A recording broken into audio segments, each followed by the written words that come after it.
Chairman Tehreek Insaf Imran Khan کا جو کہتے ہیں کہ قوم موجودہ صورتحال سے خوفزدہ ہے۔ انہوں نے کہا کہ 7-8 ماہ میں ملک کے ساتھ جو کچھ ہوا ماضی میں اس کی تاریخ نہیں ملتی۔ الیکشن کا سوچ کر ان کی ٹانگیں کانپنے لگتی ہیں۔ بحرانوں سے نجات کا ایک ہی راستہ ہے، صاف اور شفاف الیکشن کرائے جائیں، پھر رول آف لا، اس کے بعد ری اسٹرکچرنگ اور گورننس سسٹم کو میرٹ پر لانا ہوگا۔ وہ ویڈیو لنک پر تقریب سے خطاب کر رہے تھے۔ ساری قوم کو اب ایک خوف آ رہا ہے کہ پاکستان کدھر جا رہا ہے، کیونکہ جو یہ 7-8 مہینے میں ہوا ہے پاکستان میں، اس کی میری تو جتنی زندگی ہے میں نے تو اس کی کوئی مثال نہیں دیکھی۔ 30 سال سے اس ملک کے اوپر 2 خاندانوں کی قبضہ ہوا تھا اور انہوں نے اپنے آپ کو ثابت کیا انٹرنیشنلی بھی اور نیشنلی بھی کہ وہ کتنے کرپٹ ہیں۔ تو ان کو جب پھر مسلط کیا گیا، میرے خیال میں یہ پاکستان کی سب سے بڑی ٹریجڈی ہے۔ یہ سارے الیکشنز جب نام سنتے ہیں تو کانپیں ٹانگنی شروع ہو جاتی ہیں، کیونکہ یہ خوف زدہ ہیں۔ ان کو پتہ ہے کہ پبلک کدھر کھڑی ہو گئی ہے۔ یہ جس مرضی طرف سے کان پکڑیں، سلوشن ایک ہی ہے الیکشنز۔ تو یہاں پھنسا ہوا ہے کیچ 22 پاکستان کا۔ نیشنل سیکیورٹی کاؤنسل کی میٹنگ ہوئی تو انہوں نے کہا جی کہ اکانومی میں اور ہمیں ساروں کو کنسنسس ڈیولپ کرنا چاہیے، اور انہوں نے بائی دی وے بڑی انٹرسٹنگ بات کی کہ ڈالرز ملک سے باہر جا رہے ہیں وہ روکنے چاہیے۔ تو ڈالرز سے سب سے زیادہ کون باہر بھیجتا ہے؟ یہ سرے محل جو تھا یہ کون سے ڈالر سے بنا تھا؟ یہ جو 4 مے فیئر کے فلیٹس ہیں یہ کون سے ادھر سے کدھر سے جنریٹ ہوئے تھے ڈالر؟ وہ یہیں سے پیسہ باہر گیا تھا۔ تو یہ آج بلوں کو بٹھا دیا دودھ کی حفاظت کرنے کے لیے، اور وہ ہمیں بتا رہے ہیں کہ کیسے آپ نے روکنا ہے جناب ڈالرز ملک سے باہر جانے کے لیے۔ سب سے بڑے منی لانڈرز تو یہ ہیں۔ مریم اورنگزیب کہتی ہیں کہ تاریخی قرضے گزشتہ 4 سال میں لیے گئے، اپنے اقتدار کے 4 سال پر وائٹ پیپر جاری کریں۔ یہ وائٹ پیپر نہیں، آپ کا کالا اعمال نامہ ہے۔ ہنستے بستے ملک کو آپ نے اجاڑ دیا۔ معاشی تباہی 6 ماہ میں نہیں 4 سال میں آئی۔ جی ہاں، عمران خان کی تقریر کے بعد مریم اورنگزیب کی جانب سے رد عمل دیا گیا۔ انہوں نے کہا کہ وائٹ پیپر جاری کر کے آپ عوام کو بے وقوف نہیں بنا سکتے۔ پنجاب خیبر پختونخوا میں آٹا بلیک میں مل رہا ہے، دہشت گردی خیبر پختونخوا میں سر اٹھا رہی ہے، آڈیو لیکس آپ کے خلاف ثبوت ہیں، ان پر بھی وائٹ پیپر جاری کریں۔ تو وفاقی وزیر اطلاعات مریم اورنگزیب کی جانب سے چیئرمین تحریک انصاف کی تقریر کے بعد ان پر شدید تنقید کی گئی۔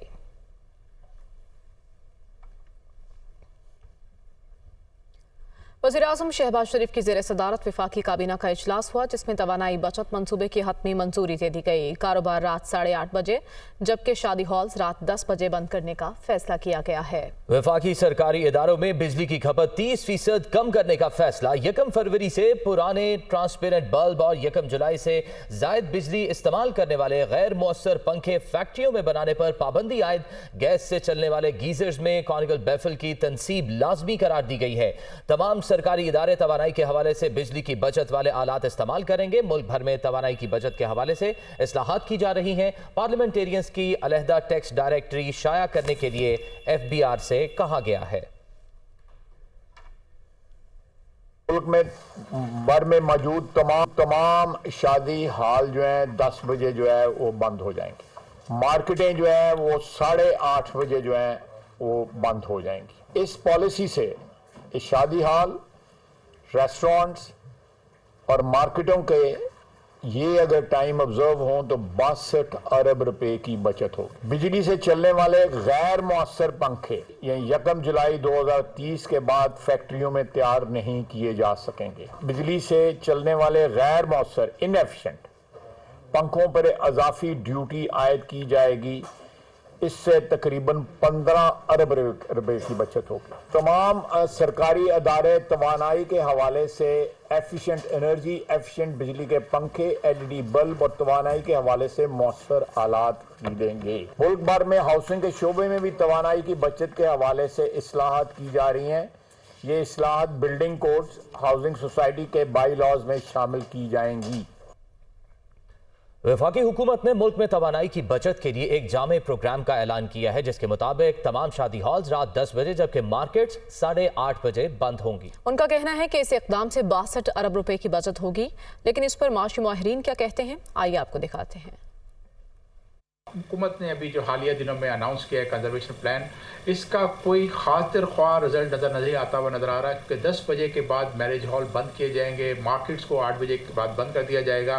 एनर्जी जो है कंजम्पशन आपके कमर्शियल सेक्टर में अराउंड 7% होती है, और ये आपका अगर इस पर असर करेंगे तो सबसे ज़्यादा नेगेटिव इम्पैक्ट इसका ये होगा कि जो ऑलरेडी कारोबार, जो छोटे ताजरों के कारोबार हैं, जिनका बिज़नेस चलता ही शाम के बाद है कि लोग जो है अपने दफातर को जाते हैं और उसके बाद आने के बाद मार्केटों में आते हैं ख़रीदारी करने के लिए, वो सबसे ज़्यादा मुतासिर होंगे। और पाकिस्तान की जो इकॉनमी का मॉडल है उसमें बहुत ज़्यादा छोटे ताजरों का, स्मॉल एंड मीडियम इंटरप्राइजेस का शेयर है, इसमें अराउंड 40%। तो उसके ऊपर इम्पैक्ट अगर पड़ा तो फिर आपका जो है टैक्स कलेक्शन जो अभी आपके दिसंबर में आई है वो भी टारगेट से को कम कर गई हैं, तो आगे जाके उसका और आपको जो है कमी हो सकती है। आपको एनर्जी कंजर्वेशन प्लान के लिए सबसे ज़्यादा ज़रूरत यह है हुकूमत के पास जो सरकारी गाड़ियाँ हैं उन गाड़ियों का फ्री पेट्रोल बंद किया जाए और एक मौसर प्लान लेकर आया जाए ताकि आपका जो है ज़्यादा से ज़्यादा कंजर्वेशन हो सके। ये बड़े वो फैसले हैं जो कि न सिर्फ तवानाई में बचत का मूजब बनेंगे, बल्कि पाकिस्तान के जो स्केर्स फॉरेन एक्सचेंज रिजर्व्स हैं उनको बचाने का भी मूजब बनेंगे। हमें ये बात ज़हन नशीन रखनी होगी कि हर वो डॉलर जो हम खर्च नहीं रहे वो दर हकीकत उस डॉलर की तरह है जो कि हम कमा रहे हैं, और इस वक्त पाकिस्तान को डॉलर्स की शदीद ज़रूरत है। इस वक्त पाकिस्तान को इस अमर की ज़रूरत है कि हम अपने एनर्जी पे होने वाले अखराजात और जो एनर्जी है उसको बचाएं। पूरी दुनिया में एक डे लाइट सेविंग का तस्वर है, और पाकिस्तान जो कि इस डे लाइट से माला माल है उसको इसका भरपूर फ़ायदा उठाना चाहिए। इसी तरह से इनएफिशिएंट एनर्जी आलात, स्पेशली जो पंखे हैं, गैर मेयारी पंखे, उनके इस्तेमाल को अगर हम तर्क करेंगे तो ये ना सिर्फ कंज्यूमर्स के लिए, सार्फिन के लिए बेहतर होगा, बल्कि बिजली बचाने का सबब भी बनेगा। और अब जिक्र वफाकी वज़ीर ख़ारजा बिलावल भुट्टो ज़रदारी का, जो कहते हैं कि अगर इमरान खान 6 माह वज़ीर आज़म नहीं रहे तो कौन सी क़यामत आ गई। उन्होंने कहा कि इस्तीफ़ों का ऐलान करते हैं मगर शाह महमूद कुरैशी जैसे लोग गायब हो जाते हैं। MQM के साथ मुआहदे के मुताबिक चलना चाहते हैं। हमने पाकिस्तान से दहशतगर्दी को ख़त्म किया, वो दादू में प्रेस कॉन्फ्रेंस कर रहे थे। इमरान खान साहब है, ख्वाहिश तो बहुत ज़्यादा रखता है वो, मगर हर मौके पे वो फेल हो चुका है। 2 दफ़ा लॉन्ग मार्च निकाल के ये दावा कर रहा था कि वो अर्ली इलेक्शंस करवाएगा और वो फेल हो चुका। एक तरफ से वो कहता है कि मेरे लोग जो है वो असेंबली को से इस्तीफ़ा देंगे, लेकिन जब वक्त आता है स्पीकर के पास आना तो फिर उसका वाइस चेयरमैन शाह महमूद कुरैशी जैसे लोग और परवेज़ खट्टक गायब हो जाते हैं। सियासत करता रहेगा, लेकिन मेरा ख्याल में कि ये सियासत ना सिर्फ उनका सियासी मुस्तकबिल को नुकसान दे रहा है लेकिन मुल्क को नुकसान दे रहा है। अर्ली इलेक्शंस तो हो नहीं सकते हैं। एडवाइस ये है कि वो आए, पार्लियामान में बैठे, अपना सही किरदार अदा करे। 6 महीने अगर वो वज़ीर आज़म नहीं रहा तो क्या क़यामत हो गया। हमने MQM के साथ मिलके काफ़ी चीज़ें हासिल की हैं। हमारा एक एग्रीमेंट है MQM के साथ और हम चाहते हैं कि इस एग्रीमेंट के मुताबिक हम चले। वो काम अपने सरजमीन में कर दिखाया जो पूरे नेटो और पूरी दुनिया मिला के अफगानिस्तान में नहीं कर सका। हमने पाकिस्तान से दहशतगर्दों को पाक कर दिया था। इम्पोर्टेड जो कहता है वो खुद दहशतगर्दी को इम्पोर्ट कर रहा था। ये मैं समझता हूँ इसके सबसे बड़ा जुर्म है। साबिक वज़ीर ख़जाना शौकत तरीन का कहना है कि हुकूमत ने मुल्की मईशत को मफलूज कर दिया। शरह नमू, बरामदात और ज़र मुबादला के ज़खायर समेत हर शोबा ज़वाल का शिकार है। इस साल शरह नमू मनफी में जाएगी। उन्होंने कहा कि सूबों के पैसे रोक लिए गए, LCs नहीं खुल रही। IMF प्रोग्राम में तातुल वज़रा के गैर जानिबदाराना बयानात की वजह से आया। हमने 18 शोबों में इस्लाहात से मुतालिक तैयारी कर ली है। जब हुकूमत में आएंगे, पूरी प्लानिंग से आएंगे। वो PTI की जानिब से मईशत पर वाइट पेपर के इजरा के मौके पर गुफ्तगू कर रहे थे। इमरान खान साहब ने, आपको मतलब बड़े कैरिस्मेटिक उनकी पर्सनालिटी है, वो जा रहे थे, लोगों से पैसे मांग रहे थे। उन्होंने लेकिन कोशिश की, मुल्क की खातिर कोशिश की, लेकिन वो इतने पैसे नहीं हुए। और उस वक्त असद उमर साहब थे फाइनेंस मिनिस्टर, वो इधर बैठे हुए हैं, कि कितनी उन्होंने तगदौ की। तो चाइना गए, वो UAE गए, वो सऊदी अरेबिया गए, वो मलेशिया गए, तुर्की गए, हर जगह गए, लेकिन वो काफ़ी नहीं थे और पाकिस्तान को IMF का प्रोग्राम लेना पड़ा। पहला साल तो IMF ने हमें गिराया, दूसरे साल में कोविड आया, तीसरे और चौथे साल में ग्रोथ रेट 5.74 और 6%, ये 17 साल में सबसे ज्यादा ग्रोथ रेट था जीडीपी का। हाईएस्ट एक्सपोर्ट्स थी, 32.5 बिलियन की एक्सपोर्ट्स हमने की, एक साल में 28% बढ़ाया, रिकॉर्ड ग्रोथ थी। उसके बाद highest ever remittances 31 billion dollar, ये कहाँ छोड़ के गए थे? 19.5 बिलियन पे, ये 31 बिलियन पे चले गए। अब रिजर्व्स को देख लें कि हमने जो रिजर्व लिए थे वो 9.8 पे, और मार्च के बीच में हमारे रिजर्व से 16.4 बिलियन डॉलर्स, आज क्या है 5.7 बिलियन। और मैं हमाद साहब को बार बार कह रहे थे 8 महीने, हमाद साहब इनका 9वां महीना भी खत्म हुआ है, ठीक है जी, तो इनके 9 महीने भी हो गए। तो हमारी वजह से IMF ने नहीं रुके, वो इनकी जो इन लोगों ने इररिस्पॉन्सिबल टॉक की उसकी वजह से उन्होंने कहा कि ठहर जाओ, आप अपना पहले बजट बना के हमें दो। आपकी जो 6% की ग्रोथ थी वो इस साल मैं प्रेडिक्ट कर रहा हूं नेगेटिव होगी। ये तो कह रहे हैं 1-1.5% है, नहीं, ये नेगेटिव ग्रोथ होगी कि हमने short medium long term plan बना रहे हैं 18 एरियाज का, ताकि जब हम आए तो हमारे पास प्लान होने चाहिए।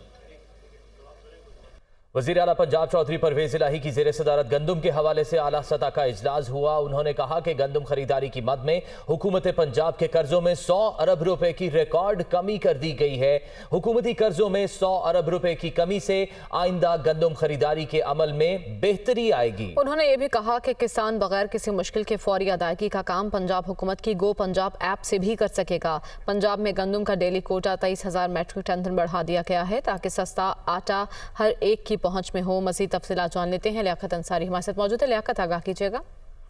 बिल्कुल, वज़ीर पंजाब की विलय की ज़ेर सदारत गंदम के हवाले से सियाला सतह के इजलास है वाने सियाला में हुआ, जिसमें फ्लोर मिल्स एसोसिएशन के नुमाइंदे भी शरीक हुए और वज़ीर पंजाब ने गंदम और आटे की बैनुस्वाई नकलो हमल रोकने के लिए कड़ी मॉनिटरिंग का हुक्म दिया और कहा कि बैनुस्वाई नकलो हमल रोकने के लिए पुलिस और इंतजामिया बिला इम्तियाज कार्रवाई अमल में लाए। इजलास में ये फैसला किया कि गंदम की खरीदारी की मद में हुकूमत पंजाब के कर्जों में 100 अरब रुपए की रिकॉर्ड कमी कर दी गई है और इस कमी की वजह से आइंदा गंदम की खरीदारी के अमल में बेहतरी आएगी। पंजाब के इजलास में ये भी बताया गया कि गंदम का जो सूबे का डेली कोटा है वो 23,000 मैट्रिक टन तक बढ़ा दिया गया ताकि ज्यादा आटा जो है वो दस्तयाब हो सके और सस्ता आटा हर एक की पहुंच में हो। परवेला का कहना था कि सस्ता बाजार नून लीग की लूटमार का एक बहाना था उस वक्त और आवाम को टारगेटेड सब्सिडी के जरिए हकीकी रिलीफ नहीं दिया गया। वज़ीर पंजाब का इजलास से खिताब में कह रहा था कि एहसास प्रोग्राम के जरिए मुस्तहिक लोगों को पहले ही आटे की सस्ता। ठीक है, बहुत शुक्रिया लियाकत अंसारी, आपने अपडेट किया। और अब आपको बताएं कि सदर मुस्लिम लीग नून शहबाज शरीफ ने मरीम नवाज को पार्टी के सीनियर नायब सदर मुकर्रर कर दिया। चीफ ऑर्गेनाइजर का ओहदा भी मरीम नवाज को दे दिया गया। मुस्लिम लीग नून के सदर शहबाज शरीफ ने अहम तंजीमी फैसले का ऐलान कर दिया है। मरियम नवाज को नायब सदर से पार्टी की सीनियर नायब सदर मुकर्रर कर दिया गया। नोटिफिकेशन के मुताबिक मरियम नवाज को पार्टी चीफ ऑर्गेनाइजर लगाकर तंजीम नौ की जिम्मेदारी भी दी गई है। वजीर आजम शहबाज शरीफ ने ट्वीट में लिखा कि मरियम नवाज पार्टी के तंजीमी उमूर का वसी तजर्बा रखती हैं, पार्टी उमूर बेहतरीन अंदाज में चलाएंगी। सिंध में एपेक्स कमेटी का इजलास 5 जनवरी को तलब कर लिया गया है। इजलास कौमी सलामती कमेटी के फैसलों के तनाजुर में बुलवाया गया है। इजलास में नेशनल एक्शन प्लान पर गौर किया जाएगा। इसी बारे में मजीद तफसीलात जान लेते हैं। ब्यूरो चीफ कराची तलहा हाशमी हमारे साथ मौजूद है। तलहा, बताएगा इस इजलास के बारे में। देखिए, एपेक्स कमेटी का 28वां इजलास है जो कि 5 जनवरी को तलब किया गया और ये तकरीबन 8 माह बाद हो रहा है। इससे कबल एपेक्स कमेटी का जो इजलास हुआ था गुज़श्ता साल 13 मई को हुआ था। जो ज़राए वो बताते हैं कि एपेक्स कमेटी का इजलास इस्लामाबाद में होने वाली कौमी सलामती कमेटी के इजलास के फैसलों के तनाजुर में किया गया। उसमें मजीद कुछ फैसले किए गए हैं। नेशनल एक्शन प्लान पर अमल दरामद और उसमें मजीद कुछ चीज़ें शामिल की गई हैं जिस पर होगा। ये 4 इजलास हैं, सिर्फ 2 सालों में हो पाए हैं। इससे पहले जो इजलास बड़े तवातुर से होते थे, लेकिन जब से अमन की सूरत बेहतर हुई थी उसके बाद ये इनकी जो कंटिन्यूटी थी वो रुक गई थी। सिर्फ इससे पहले 25वां इजलास 25 जनवरी 2021 को हुआ था और उसके बाद 26वां इजलास जो हुआ था 29 जुलाई 2021 को हुआ था। 2 सालों में 4 इजलास, चौथा इजलास है जो कि अभी होने जा रहा है और इसमें तमाम जो अहदेदारान हैं और हुक्काम है उनको बुला लिया गया और 5 जनवरी को इजलास होगा वज़ीर आला सिंध की सरबराही में। जी, बहुत शुक्रिया तलहा, आपने अपडेट किया। और अब आपको बताएं कि मुल्क के 3 बड़े एयरपोर्ट्स के कुछ शोबाजात लीज पर देने का फैसला कर लिया गया। ये लीज 25 साल की होगी। दोस्त ममालिक सर फहरिस्त होंगे। लीज से सालाना $30 करोड़ आमद मुतवक्के है। ذرائع کے مطابق وزیر اعظم شہباز شریف کی ہدایت پر سول ایویشن نے ملک کے 3 بڑے ایئرپورٹس کو آؤٹ سورس کرنے کے حوالے سے فریم ورک تیار کر لیا ہے۔ اسلام آباد، کراچی، لاہور کے ایئرپورٹس کی کچھ ذمہ داریاں 25 سالہ لیز پر دی جائیں گی۔ سیکیورٹی، ایئر ٹریفک کنٹرول شعبے سول ایویشن کے پاس ہی رہیں گے۔ دوست ممالک سعودی عرب، UAE، قطر، چین اور ترکیہ کی کمپنیوں کو ہوائی اڈے لیز پر دینے کو ترجیح دی جائے گی۔ لاہور ہائی کورٹ نے پنجاب میں لوکل گورنمنٹ کی منظوری کے بغیر MNAs اور MPAs کو جاری ہونے والے ترقیاتی فنڈز غیر آئینی قرار دے دیے۔ عدالت نے اپنے فیصلے میں قرار دیا کہ لوکل گورنمنٹ کی منظوری کے بغیر MNA اور MPAs کو ترقیاتی فنڈز جاری کرنا نہ صرف آئین بلکہ جمہوری اقدار کے بھی خلاف ہے۔ ایسے ترقیاتی فنڈز کو جاری کرنے کا مقصد ووٹرز کو متاثر کرنا ہے جو کہ غیر منصفانہ ہے۔ مرضی کے حلقوں کے لیے فنڈز مختص اور اس کا استعمال کرنا آئین کے آرٹیکل 25 کی خلاف ورزی ہے۔ ایسے حلقوں میں جہاں حکمران پارٹی جیتی ہو وہاں ترقیاتی فنڈز جاری کرنا پنجاب لوکل گورنمنٹ ایکٹ 2022 کے تحت بھی غیر آئینی ہے۔